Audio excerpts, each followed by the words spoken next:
Nah, sih, jadi untuk mendefinisikan standar itu kan kayak agak susah juga ya. Itu kayak kayak semacam kebiasaan, kayak kebersihan, terus kerapihan itu kan kayak ada kayak kita punya standar.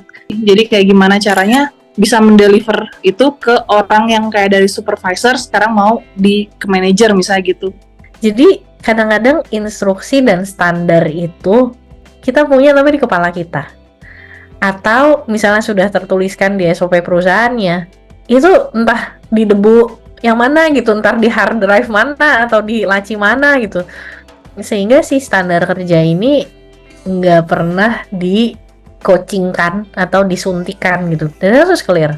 Karena standar enak aja nih, misalnya aku nanya ke semuanya, sate ayam paling enak yang pernah kalian makan. Itu jawabannya masih beda-beda semua gitu ya. Karena standar enak itu apa nih? Harga, rasa, tekstur, accessibility, itu aja udah banyak banget. Apalagi di tempat kerja kita yang mungkin karena kita nge-lead terus kitanya sendiri juga banyak yang harus dipikirin gitu ya. Terus yaudah deh, aku nggak punya waktu gitu untuk ngejelasin. Masa sih standar kerapihan diri gitu pakai deodoran aja masih harus dibilangin gitu misalnya. Tapi ya mungkin karena orang itu nggak tahu bahwa nggak boleh bau ketek gitu kalau kerja di hotel. Jadi apa namanya itu yang perlu kita sampaikan. Apakah melalui metodenya itu coaching, emang ada SOP atau emang ada kayak biasanya suka ada kayak manajemen training, leadership bootcamp gitu. Itu juga salah satu cara untuk menjelaskan bahwa ini loh standar yang sekarang.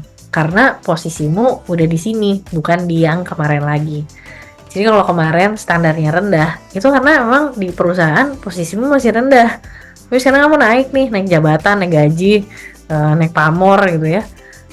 Ini juga ikut naik nih, dan naiknya harus setinggi ini gitu. Itu yang biasanya perlu kita clarify gitu.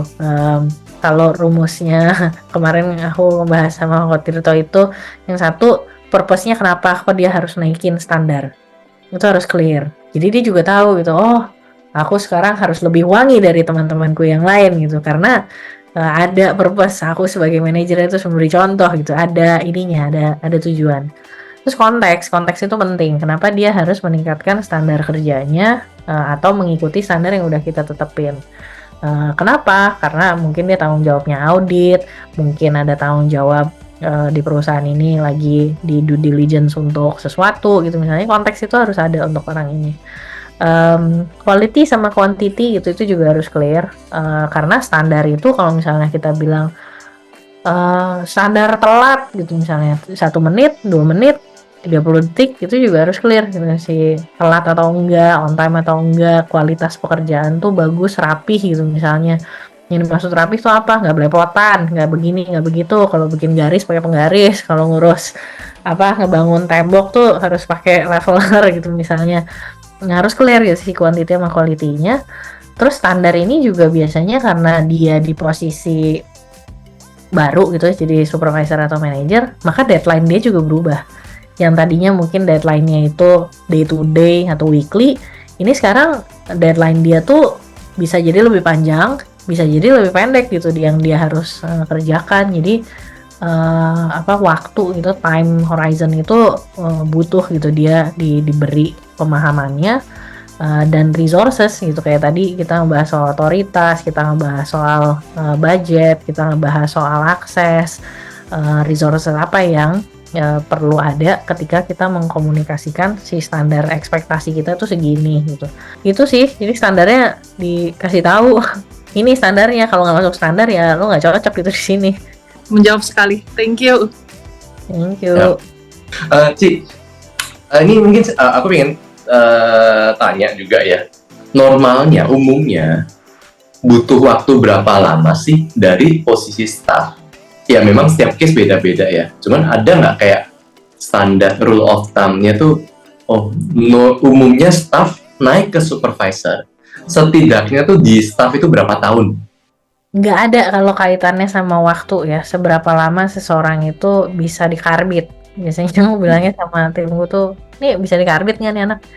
biasanya kita ngelihat kompleksitasnya ya, karena seseorang itu mungkin dia bisa di grooming atau di karbit atau di accelerate gitu si proses dia mau memenuhi proses itu. Satu, pasti harus ada intervensi penambahan skill atau knowledge-nya. Itu kalau nggak ada bisa lama gitu. Tapi kalau misalnya disuruh belajar mulu, tiap hari ikut webinarnya J, gitu, besok ikut webinarnya apa lagi, besok ikut IO class, besok ikut. Kenapa bisa cepet? Ya karena dipompa gitu sama knowledge and skills untuk si posisi barunya. Terus udah dikasih knowledge sama skill, tapi nggak pernah dikasih case-nya, nggak pernah ngurusin gitu ya. Oke, manajemen manusia, manajemen HR, manajemen krisis, begini begitu, tapi nggak pernah krisis, nggak pernah dikasih anak buah, nggak pernah dikasih exposure yang sesuai sama kompleksitas role-nya itu, maka dia juga akan lama karena nungguin case-case itu muncul. Jadi memang tergantung konteksnya juga dan seberapa intens dari dianya sendiri mau apa enggak, dan seberapa intens influence dari luar ya untuk nge-pump knowledge dan skillnya dia gitu ya. Yang bisa itu biasanya kita nanti penentuannya kayak gini, misalnya aku punya pilihan antara si Mamat, Memet, sama Mumet gitu ya, orang ini. Yang satu dikarbit 3 bulan cepet, yang satu dikarbit 3 tahun, satu lagi 30 tahun gitu sampai dia bisa cukup gitu nyampe ke sana. Ya tinggal kita pilih. Ya kayaknya ini saya nggak punya 30 tahun gitu untuk si orang ini, udahlah nggak apa-apa, nggak usah orang ini. Atau ada orang lain lagi yang wah gila ternyata ini di grooming di pump terus aja 3 bulan gitu, dia bisa di role yang baru, dan setelah 3 bulan itu ditambah 3 bulan lagi coaching atau hand holding untuk orang ini, ya itu jadi pilihan. Nah itu bisa tuh tinggal milih karena posisinya udah oke, yang ini ya kurang lebih 3 tahun bisa, oh yang ini oke kurang lebih 3 bulan bisa, yang ini ya udah hopeless lah gitu. Ya udah kitanya yang mau ngambil yang mana gitu. I see. Noted. Thank you, Ci. Ada mungkin yang mau follow up questions? Mau nanya? Ya, aku punya case kayak gini sebenarnya. Dia secara manajer untuk melit bawahannya itu sangat bagus. Tapi namanya manajer itu kan biasanya suka ada kolaborasi sama departemen lain ya. Begitu dia dikolaborasi dengan departemen lain yang melibatkan manajer lain, entah mungkin dia ini orangnya high performer, jadinya mau nunjukin prestasi itu segala macam, jadinya ribut sih.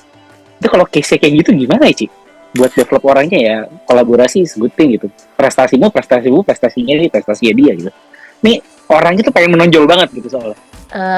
Banyak persepsi juga di Indonesia ya terutama peran matriks organisasi yang bermatriks gitu, dia emang harus kerjasama dengan banyak bidang dan role kerjasamanya beda-beda, itu sering belum jadi populer karena di sini desain organisasinya tuh top down.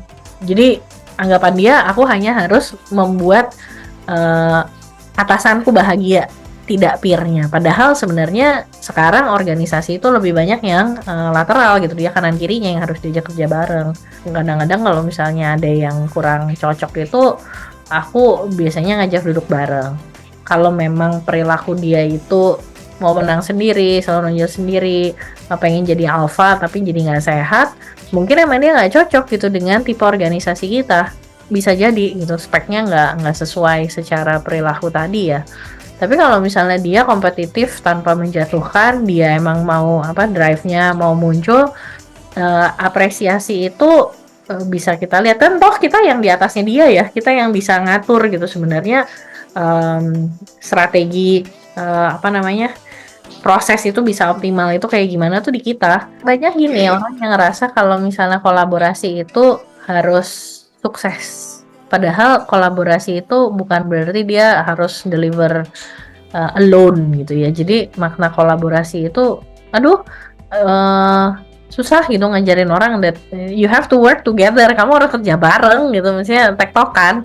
Karena kalau misalnya gagal ya gagal semua, itu nggak dianggap sukses. Jadi si standar sukses itu juga yang kadang-kadang aku redefine atau merefleksikan gitu, atau mungkin aku salah gitu ya menyampaikan parameter sukses itu. Aku ngelihatnya as a team bukan as individual unit. Aku nambahin dikit, Jadi mumpung ngomong-ngomong tentang motivasi ya, ini satu hal yang kita kalau di Kevin sering ngasih sharing dan ngingetin